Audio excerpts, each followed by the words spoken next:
Now I am starting chapter cell cycle and cell division. So what is cell cycle? Process by which a new cell are formed from the pre-existing cell is called cell division. तो parent cell से daughter cell का बनना cell division कहलाता है। और इस process में जो पहले से सेल मौजूद होती है, पेरेंट सेल प्री एग्जिस्टिंग होती है, वो उससे नई सेल्स फॉर्म होती हैं। Process like growth, cell growth, DNA replication means doubling of DNA, DNA duplication, reproduction of DNA, and cell division occurs in an ordinary and cyclic manner constituting the cell cycle. Now I am talking about phases of cell cycle. Cell cycle in human cells in culture, these cells divide approximately once every 24 hours, of which cell division proper, that is known as M phase, lasts for about 1 hour while the remaining is interphase. तो to major faces जो होते हैं cell cycle में, एक तो होता है interphase और दूसरा होता है माइटोसिस फेज और M phase. Now I am talking about interphase. Interphase is the most active stage in the cell cycle. हालांकि इसे रेस्टिंग फेज कहते हैं, लेकिन ये कहना गलत होगा, क्योंकि इस स्टेज में सेल जो है वो अपने आप को कंप्लीट करती है। जो डॉटर सेल नई नई बनी है वो अपने मटेरियल को कंप्लीट करती है। When the cell prepare for the division phase, that is known as interphase. Interphase consists of 3 substages. Number 1 G1 phase or gap 1 phase, number 2 S phase or synthetic phase, and number 3 G2 phase or gap 2 phase. So now I am explaining G1 phase or gap 1 phase. Gap 1 phase correspond to the interval between mitosis, that is M phase, and initiation of replication on DNA. Cell grows in the size. तो gap phase जो है उसको G1 phase को हम growth 1 phase भी बोलते हैं। इस फेज़ में डीएनए का रेप्लिकेशन स्टार्ट होता है और सेल जो है वो ग्रो करती है, साइज़ में बड़ी होती है। Second phase is S phase और सिंथेटिक फेज। ये बहुत इंपॉर्टेंट फेज है। It is a period during which DNA synthesise, DNA replication takes place and the amount of nucleic acid double. तो ये इंपॉर्टेंट इसलिए है क्योंकि इसी में डीएनए का रेप्लिकेशन डुप्लीकेशन होता है और न्यूक्लिक एसिड का अमाउंट डबल हो जाता है। Third one is G2 phase और ग्रोथ 2 फेज और गैप 2 फेज। और during this phase more RNAs and proteins are synthesise in preparation for mitosis and also for the growth of cells. तो इस phase में RNA और protein का synthesis होती है और सेल अपने आप को माइटोसिस के लिए तैयार करती है, क्योंकि अगली फेज़ एम फेज़ है। तो G2 फेज़ को हम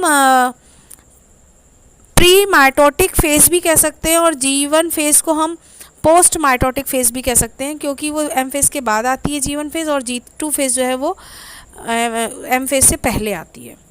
now I am talking about M phase और माइटोसिस फेज।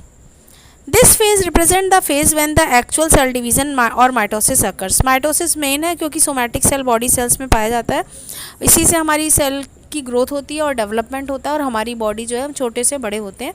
अपने स्किन की अगर आप सेल्स को देखें तो ये सभी माइटोसिस से बनी हुई हैं। माइटोसिस में एक पेरेंट सेल से 2 डॉटर सेल्स बनती हैं and chromosome number remains same as in parent cell. For example, if parent cell have 10 chromosome, then 2 daughter cells both have 10 chromosomes. So mitosis is classified into 2 parts. Number 1 karyokinesis. Karyon means nucleus, kinesis means breakdown, means nuclear division, and second part is cytokinesis. Cyto means cell, kinesis means breakdown, means cell division. तो जो M phase होती है उसमें पहले तो nucleus divide करता है, उसमें प्रोफेज, मेटाफेज, एनाफेज और टीलोफेज आती हैं, जिसमें न्यूक्लियस का डिवीजन होता है, 1 से 2 न्यूक्लियस हो जाते हैं। और जब एक सेल में 2 न्यूक्लियस बन जाते हैं उसके बाद सेल डिवाइड करती है, उसे बोलते हैं साइटोकाइनेसिस। जो कि प्लांट सेल में तो फरोइंग होती है, 8 लाइक स्ट्रक्चर बनता है, सेल मेम्ब्रेन इलॉन्गेट करती है, बीच में गड्ढा जैसा बन जाता है और दोनों सेल्स अलग हो जाती हैं। और प्लांट सेल में क्या होता है, एनिमल सेल में तो फरोइंग होती है, प्लांट सेल में सेल प्लेट फॉर्मेशन होता है, मीन्स सेंटर से किनारे की तरफ सेल प्लेट बनती है, सेल वॉल बनती है और 2 डॉटर सेल्स अलग हो जाती हैं। तो now I am talking about M phase. Actually it is the phase when the replicated DNA is distributed to the daughter nuclei in a complicated series of events. It involves 2 stages. Number 1 karyokinesis. Karyokinesis correspond to the separation of daughter chromosome into 2 daughter nuclei. That is, it is the process of division of nucleus.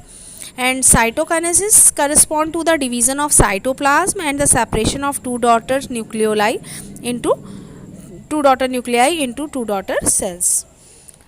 So now I'm talking about mitosis. It is a process in which the chromosome of a nucleus undergo longitudinal duplication and their split halves migrate to the poles of constitute daughter nuclei identical to each other and also the parent's nucleus.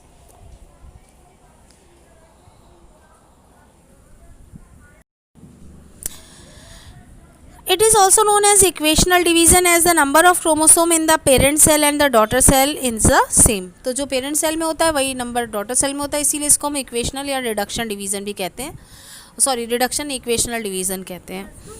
Karyokinesis in mitosis is completed into 4 stages: prophase, metaphase, anaphase and telophase.